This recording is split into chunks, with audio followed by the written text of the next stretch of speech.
Nishad party के प्रदेश अध्यक्ष पहुंचे अयोध्या। आगामी कार्यक्रमों को लेकर की गई बैठक में चर्चा। सीतापुर में कांग्रेस ने की संविधान बचाओ संकल्प सभा में बीजेपी पर जमकर किया हमला। हरदोई में ड्रिंक एंड ड्राइव के चलते हादसा, बेकाबू कार ने 8 लोगों को कुचला। चंदौली में मिशन इंद्रधनुष का हुआ शुभारंभ, जिलाधिकारी ने बच्चों को पिलाया ड्रॉप। अयोध्या में निजीकरण के खिलाफ हुआ महासम्मेलन, पुरानी पेंशन बहाली को लेकर भरी हुंकार। रुक करेंगे बुलेटिन का, लेकिन उससे पहले बड़ी खबर आपको हमीरपुर से बता रहे हैं, जहां हमीरपुर में जालौन से जोड़ने वाला स्टेट हाईवे धंसा। इस वक्त की बड़ी खबर हमीरपुर से, जहां हमीरपुर को जालौन से जोड़ने वाला स्टेट हाईवे धंसा। बारिश के बाद स्टेट हाईवे धंसने से हुआ बड़ा हादसा। 3 से 4 मीटर लंबाई में 5 फुट तक गहराई में धंसा स्टेट हाईवे। क्षतिग्रस्त हाईवे में जान जोखिम में डालकर यात्री कर रहे सफर। पीडब्ल्यूडी विभाग की उदासीनता ने। तो इस वक्त की बड़ी खबर आपको हमीरपुर से बता रहे हैं, जहां बारिश के चलते जालौन से जोड़ने वाला हाईवे धंसा।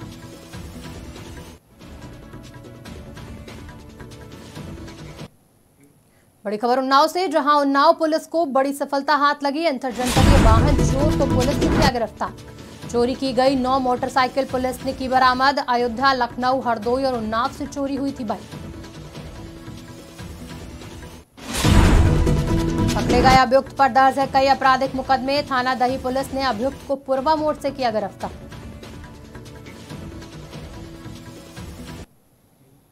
शुरुआत करते हैं बुलेटिन की। निषाद पार्टी के प्रदेश अध्यक्ष रविंद्र मणि निषाद अयोध्या पहुंचे। रामनगरी अयोध्या पहुंचे निषाद पार्टी के प्रदेश अध्यक्ष रविंद्र मणि का जिला अध्यक्ष डॉक्टर विजय निषाद की अगुवाई में माला पहनाकर जोरदार स्वागत किया गया। प्रेस क्लब के सभागार में आउतू बैठक में जिला और ब्लॉक कमेटियों के पदाधिकारियों ने शिरकत की।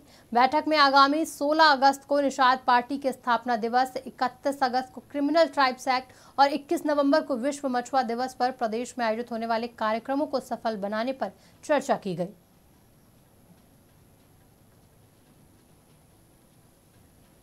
हमारे आए हम लोग, उनका पूरे निषाद पार्टी अयोध्या की तरफ से उनका स्वागत किया गया। स्वागत के बाद अध्यक्ष जी का आदेश आया है कि 7 जिला अध्यक्ष अयोध्या ज़िले में रहेंगे, 7 ब्लॉक अध्यक्ष रहेंगे और 16 अगस्त को पार्टी का स्थापना दिवस गोरखपुर में मनाया जाएगा। यहाँ से काफ़ी संख्या में चल के वहाँ स्थापना दिवस धूमधाम से मनाएंगे। हम लोग 24 के चुनाव को लेकर हम लोग अभी एनडीए के साथ गठबंधन में है। हम लोग क्या नाम है, बूथ गठन और सेक्टर गठन, ब्लॉक कमेटी का गठन दुरुस्त किया जा रहा है बहुत तेज़ी से। हमारे फुल टाइमर के रूप में प्रदेश आज की जो ये अहम बैठक बुलाई गई है, ये आने वाले 16 तारीख को पार्टी का स्थापना दिवस मनाया जाएगा बाबा मच्छिंद्र नाथ की तपोभूमि पर, जहां Nishad party supremo political godfather of fisherman महामना माननीय डॉक्टर संजय कुमार निषाद जी का जन्म हुआ। जिस गोरखपुर की धरती पर, उसी गोरखपुर की धरती पर 8वां संकल्प दिवस मनाया जाएगा। उसके लिए यहाँ आए क्योंकि इस बार इस महीने में ढेर सारे कार्यक्रम हैं। अभी 10 तारीख को वीरांगना बहन फूलन देवी जी का जन्मोत्सव ज़िले में मनाया जाएगा। फिर 16 तारीख को स्थापना दिवस मनाया जाएगा बृहद स्तर पर। उसके बाद 31 तारीख को डी नोटिफाइड ट्राइब्स डे मनाया जाएगा, जो 193 जातियां लखनऊ में एकत्रित होंगी निषाद पार्टी के कार्यालय पर, वहां एक कार्यक्रम होगा। और फिर 3 महीने बाद 21 नवंबर को विश्व मछुआ दिवस के अवसर पर एक बड़ा कार्यक्रम होगा, जिसमें लाखों लाख की संख्या में लोग लखनऊ पहुंचेंगे और वहां से अपनी हुंकार भरेंगे। आगामी 2024 के लोकसभा चुनाव से पहले अपनी ताकत का एहसास कराने के लिए कि हम मछुआरे, उत्तर प्रदेश की आबादी जो हम मछुआरों की है लगभग 24% हो गई है। सीतापुर में कांग्रेस पार्टी ने संविधान बचाओ संकल्प सभा का आयोजन किया। यह आयोजन शहर के निजी गेस्ट हाउस में आयोजित हुआ। संविधान बचाओ संकल्प सभा कार्यक्रम उत्तर प्रदेश कांग्रेस कमेटी के अध्यक्ष बैजलाल खाबरी मौजूद रहे। कांग्रेस अध्यक्ष ने कहा कि कार्यकर्ताओं में जोश भरने का काम किया। इस दौरान उन्होंने मंच से कार्यकर्ताओं को संबोधित करते हुए बीजेपी की फर्जी वोटिंग को रोकने की बात कही। उन्होंने कहा कि हमें वोटिंग मशीन पर लड़ना पड़ेगा। एनडीए बना था, आज उसका पर्दाफाश हो गया है। एनडीए का मतलब है नॉन डेवलपमेंट अलायंस, और उन्होंने 9 साल में कोई ऐसा डेवलपमेंट करके बताया हो तो बताएं। 100 स्मार्ट सिटी की बात कही थी, एक भी बता दो आप। हो सकता है आपका सीतापुर हो गया हो। हमें नहीं पता है, आज देख लेंगे। जो जो उन्होंने वायदे किए हैं 2014 से लेके आज तक, उनमें आप कोई एक गिना दीजिए। जैसे अभी बहुत अच्छी उनकी योजना चल रही है, उसको कहते हैं अमृत योजना। अमृत योजना का बहुत बड़ा बजट है, इतना बड़ा बजट है कि देश को कई साल चलाया जा सकता है। और उस अमृत योजना में एक भी बूंद किसी भी शहर में, किसी भी गांव में अमृत टपकता नजर नहीं आ रहा। केवल लाइन खड़ी है और टोंटी लगी है, टोंटी को खोलो तो हवा निकलती है, पानी की एक बूंद नहीं आती है। अरबों खरबों का घोटाला निकलेगा जब ये सरकार से बाहर होंगे तब। तो इस तरीके के झूठे झूठे वायदे करने वाले लोग। हरदोई में तेज रफ्तार कार चालक ने जमकर कहर बरपाया। बेकाबू कार से लोगों को रौंदने का ये मामला हरदोई जिले के थाना कोतवाली देहात और कोतवाली शहर का है। दरअसल काशीराम कॉलोनी की रहने वाली महिला ई रिक्शे से जा रही थी कि ई रिक्शे में कुछ बच्चों समेत कई लोग सवार थे। इस दौरान वैगनार कार चला रहे चालक ने पहले कार से ई रिक्शे में टक्कर मारी और मौके पर मौजूद लोगों ने उसे रोकने का जब प्रयत्न किया तो कार भगा दी और कोतवाली शहर क्षेत्र में रोडवेज बस अड्डे पर बाइक सवारों को पीछे से टक्कर मार दी और मौके से फरार हो गए। दोनों दुर्घटनाओं में घायल 8 लोगों का उपचार के लिए मेडिकल कॉलेज में भर्ती कराया गया है, जहां उनका उपचार जारी है। काशीराम कॉलोनी से हम आ रहे थे और नानक झाला के पास ऑटो में हम लोग बैठे थे, पीछे से टक्कर हुई है। फिर हमें पता नहीं चल पाया। वैगनार गाड़ी, हम लोग 2 लोग पीछे बैठे थे, एक औरत और एक बच्चा था, एक लड़की जो भी थी, और आगे एक लोग मतलब ड्राइवर और एक सवारी और बैठी थी। हमें जानकारी हो पा रही है, हमने अभी तक तकरीबन 8 या 9 लोग एक्सीडेंटल केस लाए गए हैं और शायद ये 2 अलग अलग घटनाओं में इनको चोटें आई हैं, जिनका उपचार किया जा रहा है और लगभग सभी स्टेबल है, खतरे से बाहर है। एक बाबूजी जिनके यहाँ बताया जा रहा है पास में कहीं टक्कर हुई थी, तो एक लड़का लेके आया था। खैर उनको कुछ ज़्यादा चोटें हैं, उनको फिलहाल एडमिट कर लिया है, उनका हो रहा है और उनको वार्ड में करवा लिया है। बाकी दूसरे भी 4-5 लोग हैं, उनमें से 2 बच्चे भी हैं और 2 महिलाएं भी हैं, एडल्ट भी हैं। उनको बहुत ज़्यादा नहीं, एक को छोड़ करके बाकी। अमरोहा में लगातार हो रही बारिश के चलते मकान भरभरा कर गिर गया। हादसे में मां और बेटी मकान के नीचे दब गए, जिनको ग्रामीणों ने बड़ी मशक्कत के बाद बाहर निकाला और आनन फानन में जिला अस्पताल में भर्ती कराया, जहां उनका इलाज जारी है। वहीं ग्रामीणों ने ग्राम प्रधान पर कॉलोनी न देने का आरोप लगाया। पूरा मामला पूर्व कैबिनेट मंत्री सदर विधायक महबूब अली के गाँव शकरपुर का है।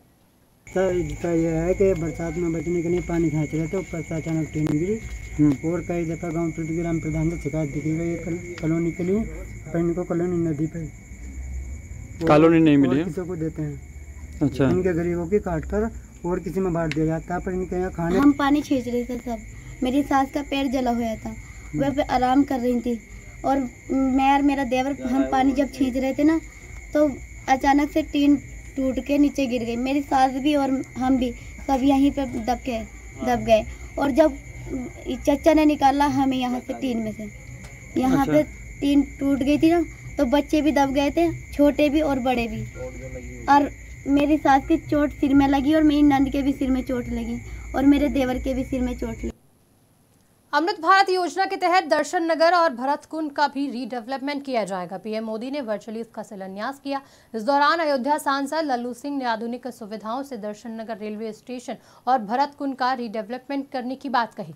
दर्शन नगर से कटरा रेलवे स्टेशन तक दोहरी रेलवे लाइन को स्वीकृति मिल चुकी है, उन्होंने बताया, और कहा कि गोरखपुर से आने वाली ट्रेन दर्शन नगर होकर बनारस के लिए रवाना होगी। वहीं दर्शन नगर से अयोध्या कैंट रेलवे स्टेशन तक तीसरी रेलवे लाइन की स्वीकृति मिल चुकी है। उन्होंने कहा 4 नई ट्रेनों को भी जल्द संचालन शुरू किया जाएगा। अमृत भारत योजना के अंतर्गत पूरे देश में 508 स्टेशनों का शिलान्यास माननीय प्रधानमंत्री जी ने किया है। दर्शन नगर से लेकर जो है कटरा तक रेलवे लाइन, दोहरी रेलवे लाइन स्वीकृत हो चुकी है और कटरा से लेकर के मनकापुर तक भी DPR बन रहा। कुल मिलाकर के मनकापुर से दर्शन नगर तक दोहरी रेलवे लाइन की व्यवस्था। पुरानी पेंशन बहाली और निजीकरण के खिलाफ शहर के राजकीय इंटर कॉलेज के परिसर में पेंशन क्रांति महासम्मेलन का भव्य आयोजन किया गया, जिसमें जिले के हजारों शिक्षक और कर्मचारी महासम्मेलन में हिस्सा लेने पहुंचे। इस दौरान सभी ने पुरानी पेंशन बहाली को लेकर जमकर हुंकार भरी। पुरानी पेंशन बहाल हो, निजीकरण समाप्त हो, उसी को लेकर पूरे प्रदेश और देश में जागरूकता अभियान चलाया जा रहा है। उसी कड़ी में सम्मेलन है और हमारी सीधी मांग है कि देश के शिक्षकों, कर्मचारियों सहित जो देश के अर्धसैनिक बल हैं उन्हें पुरानी पेंशन दी जाए। अगर इस देश का अर्धसैनिक बल पुरानी पेंशन से वंचित है तो देश का माननीय पुरानी पेंशन क्यों ले रहा है? और एक नहीं 4 ले रहा है, सवाल है मेरा। और इसी को लेकर के अटेवा पूरे देश में अभियान चला रहा है। अयोध्या प्रभु राम की नगरी है, हम सब वहाँ आशीर्वाद लेने आए हैं, प्रार्थना करने आए हैं कि हमारे बुढ़ापे की लाठी प्रदेश सरकार और केंद्र सरकार दे। और अभी हमारा एक अभियान चल रहा है, घंटी बजाओ अभियान, सांसदों के द्वार पर पूरे देश में हर सांसद के यहाँ जा रहे हैं लोग, हम अपनी बात रख रहे हैं। हम अभी 30 अगस्त तक ये अभियान चलेगा, उसके बाद 1 अक्टूबर को हमारी दिल्ली में बहुत विशाल रैली है और हम प्रधानमंत्री जी से आकर मांगेंगे कि हमारी पुरानी पेंशन बहाल करें। अगर नहीं करते हैं तो वोट फॉर ओपीएस, जो हमारी बात करेगा हम उसकी बात करेंगे। बांदा में नाबालिग से दुष्कर्म का मामला सामने आया, जहां शहर कोतवाली के सिविल लाइन चौकी में देर रात अकेले सो रही नाबालिग से दुष्कर्म किया गया। वहीं मौके पर आरोपी को युवक को पकड़ लिया गया और पुलिस के हवाले कर दिया, जिसके बाद पीड़िता ने पुलिस से न्याय की गुहार लगाई। कोतवाली नगर क्षेत्र के अंतर्गत काशीराम कॉलोनी की एक पीड़िता के द्वारा थाने आकर तहरीर दी गई तो उसके साथ दुष्कर्म किया गया। इस तहरीर के आधार पर सुसंगत धाराओं में अभियोग पंजीकृत कर पीड़िता का मेडिकल परीक्षण कराया गया है। विवेचनात्मक कार्रवाई। अलीनगर थाना क्षेत्र के हापुड़ कॉलोनी में रेलवे ट्रैक पर सोमवार की सुबह एक बालिका अचेत अवस्था में मिली। मौके पर पहुंचे परिजनों ने पुलिस को इसकी सूचना दी। सूचना पर पहुंची पुलिस बालिका का इलाज के लिए नगर राजकीय महिला चिकित्सालय में भर्ती कराया, जहां एएसपी विनय सिंह, सीओ अनिरुद्ध सिंह सहित पुलिस के अधिकारी पहुंचे। मामले की जाँच की जा रही है। बालिका के परिजनों ने बताया कि वह अस्थायी तौर पर कॉलोनी के पास ही रह रहे थे। बालिका सुबह शौच के लिए गई थी, इसके बाद वो रेलवे ट्रैक पर मिली। अलीनगर थाना क्षेत्र में लोको कॉलोनी में रेलवे ट्रैक के पास झाड़ियों में एक बालिका के साथ एक अज्ञात व्यक्ति द्वारा दुष्कर्म करने का प्रयास किया गया है। सूचना प्राप्त होने के पश्चात तत्काल पुलिस द्वारा बालिका का चिकित्सीय परीक्षण और एफआईआर पंजीकरण की कार्रवाई की जा रही है और शीघ्र ही हम लोग केस रजिस्टर करके गिरफ्तारी के लिए प्रयास करेंगे और शीघ्र ही इसका सफल अनावरण किया जाएगा। आई रोते उधर से आ रही थी तो वही जब मेरा संग रेप हो गया और सुबह का टाइम था, गई थोड़ा मुंह धो के मैदान लग गया तो उसी के लिए गई मैदान करने के लिए, तो उसी संग रेप हो गया सर। उधर रोते रोते आई, उसको फिर भाग गया, फिर गिट्टी वाला आ रहे थे तो उसी को वही बचाए। और गिट्टी वाला ध्यान नहीं दे रहे, यही घटना हुआ। सारा तबला ने 112 वाला फ़ोन लगाया, तबला ने रोक दिया। तब मेरा भाई फ़ोन लगाया, तब सर आए कुल, तो ऐसा बात एम्बुलेंस आया, तब उठा के एजगा लेकर आए। यही सब बात हुआ सर, और कुछ नहीं। अरे से भाग गए, सब कोई नहीं पकड़ा। कानपुर के नौबस्ता राजीव विहार इलाके में देर रात उस वक्त हड़कंप मच गया जब एक कलयुगी बेटी ने अपनी ही मां पर सिर पर लोहे की रॉड से हमला कर दिया और उसकी निर्मम हत्या हो गई। जानकारी के मुताबिक देर रात बहू और सास के बीच झगड़ा हुआ, जिसके बाद बेटे को गुस्सा आ गया और उसने घर पर रखी लोहे की रॉड से मां पर हमला कर दिया, जिसके बाद आरोपी बेटा फरार हो गया। सूचना मिलते ही नौबस्ता थाना पुलिस मौके पर पहुंची और जाँच में जुटी है। आज यहाँ थाना नौबस्ता के राजीव विहार क्षेत्र में एक 55 वर्षीय महिला की मृत्यु होने की सूचना पुलिस को प्राप्त हुई। तत्काल स्थानीय पुलिस ने यहाँ पर आकर घटना का निरीक्षण किया और एफएसएल को भी बताया गया है। एफएसएल यहाँ पे तुरंत पहुँचने वाली है। अभी तक जो इनिशियल इन्वेस्टिगेशन से पता चला है वो ये है कि जो मृतका है उसी के पुत्र ने ये घटना कारित की है। गृह कलेश के चलते इस घटना का होना अभी तक प्राथमिक जांच में पाया जा रहा है। आगे जो भी इन्वेस्टिगेशन में और तथ्य सामने आएंगे उनके बेसिस पे आवश्यक वैधानिक कार्रवाई की जाएगी। जी, मृतका के 3 बेटे हैं, उसके मंझले बेटे अजय शर्मा ने यह घटना कारित की है, ऐसा अभी तक इनिशियल इन्वेस्टिगेशन से पता चला है। और भी आगे जो तथ्य सामने आएंगे उनसे शीघ्र अवगत कराया जाए।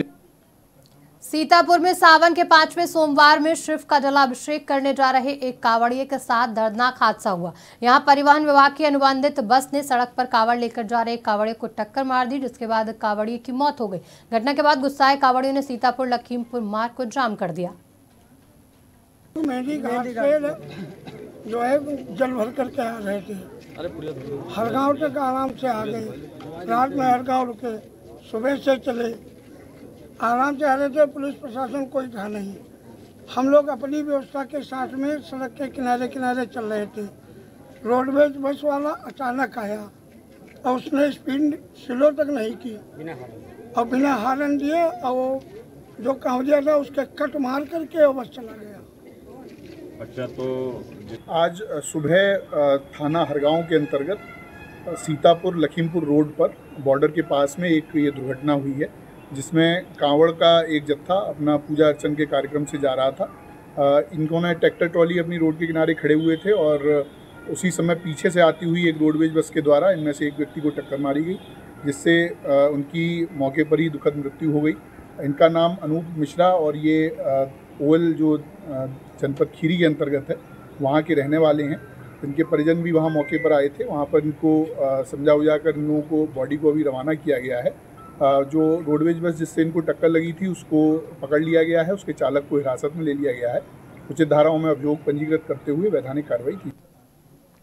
सीतापुर के हरगांव विकास खंड क्षेत्र के गांव में ग्राम प्रधानी चुनाव की राजनीति के चलते पात्रों की जगह अपात्रों को पीएम आवास दिए जा रहे हैं। पात्र गरीब कई परिवार आज भी छप्परनुमा झोपड़ी में रहने को मजबूर हैं, वहीं प्रधान और सचिव मालामाल हो रहे हैं। आपको बता दें कि जबकि ग्राम पंचायत में कई अपात्रों को पूर्व प्रधान शकील अहमद और वर्तमान प्रधान रामदेव उर्फ नज्जू ने दोनों को हाथ खूब लुटाए हैं। शासन और प्रशासन की लापरवाही और ब्लॉकों में चल रही कमीशन खोरी के चलते भ्रष्टाचार चरम पर है। चंदौली में मिशन इंद्रधनुष शुभारंभ किया गया। जिलाधिकारी ने फीता काटकर और बच्चों को ड्रॉप पिलाकर कार्यक्रम का शुभारंभ किया। सघन मिशन इंद्रधनुष के प्रथम चरण में विशेष उपलब्धियों के लिए स्वास्थ्य विभाग को सराहना करते हुए जिलाधिकारी ने कहा कि सभी विभाग इस अभियान में पूर्ण सहयोग करेंगे। इसके लिए ग्राम प्रधान और आशा बहुओं के साथ सम्मानित व्यक्तियों को जागरूक किया जाए और उनको पूरी सहयोग लिया जाए। आज यहाँ हम लोग ब्लॉक सदर में जो पीएचसी है वहाँ पर आए हैं। मिशन इंद्रधनुष के तहत गवर्नमेंट ने इम्यूनाइजेशन का जो कार्यक्रम है उसको स्टार्ट किया है, तो उसी का आज शुभारंभ यहाँ पर सीएमओ साहब द्वारा कराया गया है। और जनपद में जैसा इन्होंने बताया है मुझे सूचना के तहत कि 5007 बच्चे ऐसे हैं जिनके कुछ वैक्सीन छूटे हुए हैं, तो ये विशेष अभियान चलाया जा रहा है 7 अगस्त से 12 अगस्त के बीच में, जहां पर जो छूटे हुए बच्चे हैं 5007 इनको सभी प्रकार के वैक्सीन हम लोग लगा लें। उसके बाद भी अगर कोई लोग छूट जाते हैं तो उसके लिए विशेष 2 और मॉपअप राउंड रखे हुए हैं। एक सितंबर माह में होगा और उसी प्रकार से 1 अक्टूबर का होगा। उद्देश्य ये है कि 5 साल से नीचे के जितने बच्चे उनमें उनका कोई भी वैक्सीन अगर छूटा होगा तो उस वैक्सीन को हम लोग पूरा करा लें, ताकि इन बच्चों का भविष्य जो है हम लोग सिक्योर कर सकें। फिलहाल बुलेटिन में इतना ही। देश दुनिया की तमाम खबरों के लिए देखते रहिए आज की खबर।